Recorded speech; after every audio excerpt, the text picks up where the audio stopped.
Just now, the Justice Department has filed a motion in the Southern District of Florida to unseal a search warrant and property receipt relating to a court-approved search that the FBI conducted earlier this week. That search was of premises located in Florida belonging to the former president. The department did not make any public statements on the day of the search. The former president publicly confirmed the search that evening, as is his right.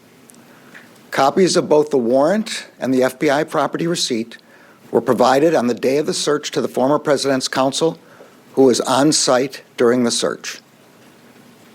The search warrant was authorized by a federal court upon the required finding of probable cause.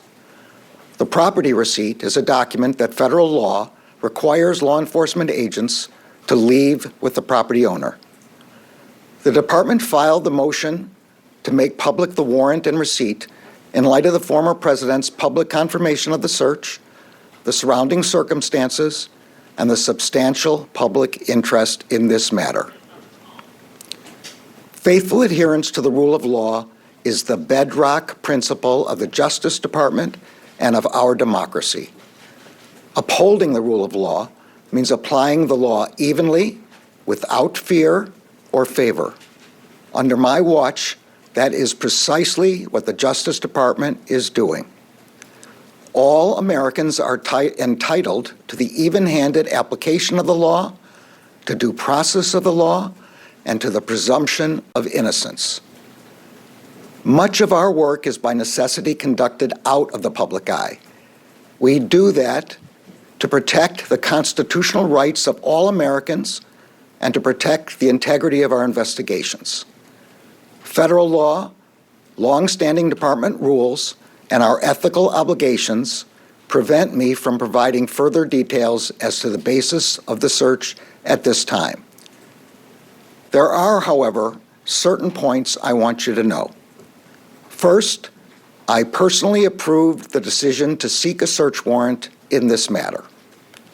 Second, the department does not take such a decision lightly. Where possible, it is standard practice to seek less intrusive means as an alternative to a search and to narrowly scope any search that is undertaken. Third, let me address recent unfounded attacks on the professionalism of the FBI and Justice Department agents and prosecutors. I will not stand by silently when their integrity is unfairly attacked.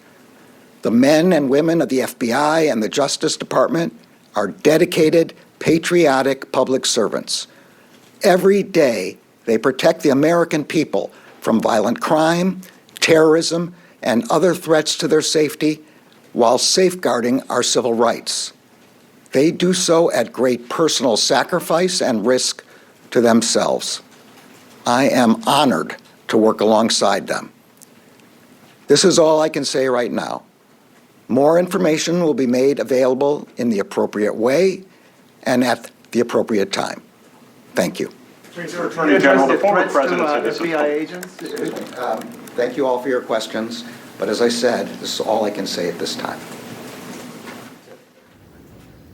All right, let's discuss now what we just heard from the Attorney General, that he has now filed a motion in the Southern District of Florida to unseal the search warrant and the property receipt in the search of former President Trump's home on Monday. Let's bring everybody back with us here. And I want to start with Ellie. First, the legal element of this application, it sounds like a big deal coming from the Attorney General.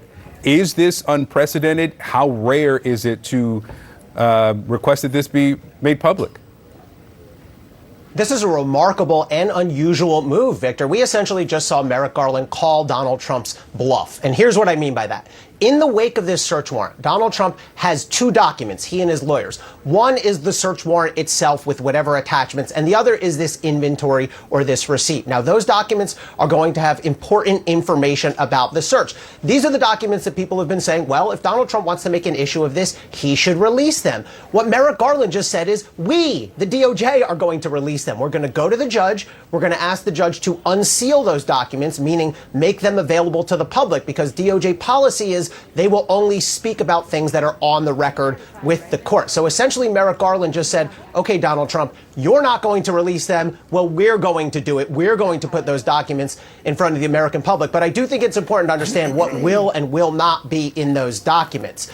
The warrant typically will list logistical information, place to be searched, usually a general description of items to be searched for, the name of the judge, a deadline by which DOJ has to execute the search. But it also sometimes has what we call an attachment, and that attachment typically will list the statutes, the laws that DOJ believes it has probable cause to believe were violated. So that's going to be the first thing I look for. I'm going to look right at that attachment and say, do they list the statutes? That's going to tell us what laws could be at play here. When we talk about the second document, the inventory or the receipt, that is what it sounds like. It's a listing. The FBI says, here are the items that we removed from Mar-a-Lago. Now, again, degrees of specificity and generality tend to vary. I do not expect that to have a piece of paper by piece of paper breakdown if they took thousands of pages. I think what we're going to see is listings like X number of boxes, if they took any electronic documents, if they took any laptops, cell phones, that kind of thing. Now, one last thing, Victor.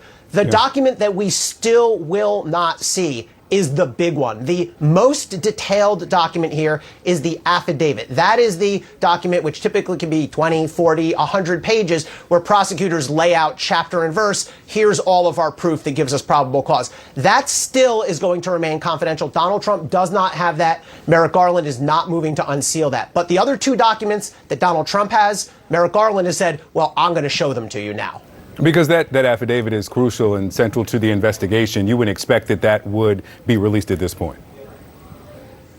No, typically, Victor, that only gets released if and when there's a charge. If somebody gets searched and then indicted, then they will be given a copy of that affidavit. Again, this is the very long, detailed document so that that person can then challenge it in court. Typically, what we'd see is the defendant or the person who's been searched will ask the judge to throw out whatever was found because they'll argue that the affidavit was insufficient, did not establish probable cause. So that's the longest, most specific, most detailed document. We are still not going to see that, but we are going to see if Garland's motion is granted, which I suspect it will be by the judge. Then we will see the warrant itself, which will give us some crucial information, and we will see the inventory of the items that were seized from Mar-a-Lago.